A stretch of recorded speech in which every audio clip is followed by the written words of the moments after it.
ഇറാനുമായി ഒരു യുദ്ധം സത്യമായി ഉണ്ടായിരിക്കും, യാതൊരു സംശയവും വേണ്ട. അത് നടന്നേ തീരും. അത് വളരെ താമസിയാതെ നടക്കുകയും ചെയ്യും.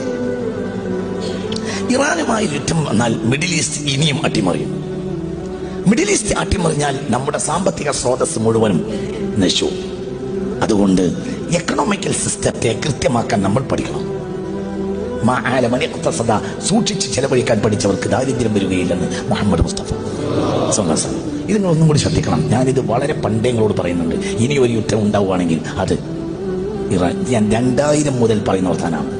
പഴയ കേസറ്റൊക്കെ കേട്ടാൽ അറിയാം. അടുത്ത യുദ്ധം ഇറാനുമായാണ്. അത് ഭയാനകമായിരിക്കും. അതിനാരാ ചെയ്യുക? അതിന് മറ്റുള്ളവരാണ് ചെയ്യുക. എന്തുകൊണ്ട്? ഒരു നഷ്ടവും അവർക്കില്ല. നഷ്ടം ആർക്കാണുള്ളത്? പറ, ആർക്കാ നഷ്ടം സംഭവിക്കുക? മുസ്ലിമീങ്ങൾക്ക്. ഇറാൻ ഇനി ഒരിക്കലും അമേരിക്ക തിരിച്ചടിക്കില്ല. ഇറാൻ തിരിച്ചടിക്കുകയാണെങ്കിൽ തിരിച്ചടിക്കുക എങ്ങനെയായിരിക്കും? ഒരു സാധാരണ നിലയിൽ ഒരു രാജ്യം തിരിച്ചടിക്കുകയും പോലെ ഇറാൻ തിരിച്ചടിക്കുകയാണെങ്കിൽ ഖത്തറിലോ സൗദിയിലോ ഉള്ള അമേരിക്കൻ ക്യാമ്പുകളെ ആക്രമിക്കുകയാണ് ചെയ്യുക. അപ്പൊ സ്വാഭാവികമായും എന്തുണ്ടാവും? ആ രാഷ്ട്രം ആ പക്ഷത്ത് ചേരും. ഇത് നടക്കൂലേ? നടക്കും. നടന്നേ തീരും. ഇറാനുമായി യുദ്ധം അനിവാര്യമാണ്. അത് നടന്നേ തീരും. അത്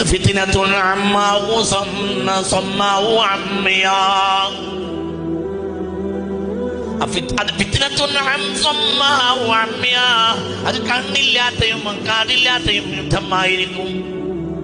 മനുഷ്യരാശി ഇന്നുവരെ കണ്ടതിൽ വെച്ച് വലിയ യുദ്ധം സംഭവിക്കും.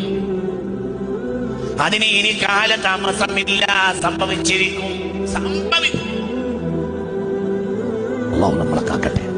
ഇത് നിങ്ങൾ ആരോട് ചോദിച്ചാ പറയുന്നത്? ഇത് മുത്തുനബി പറഞ്ഞതാ, മുത്ത് മുഹമ്മദ് മുസ്തഫ.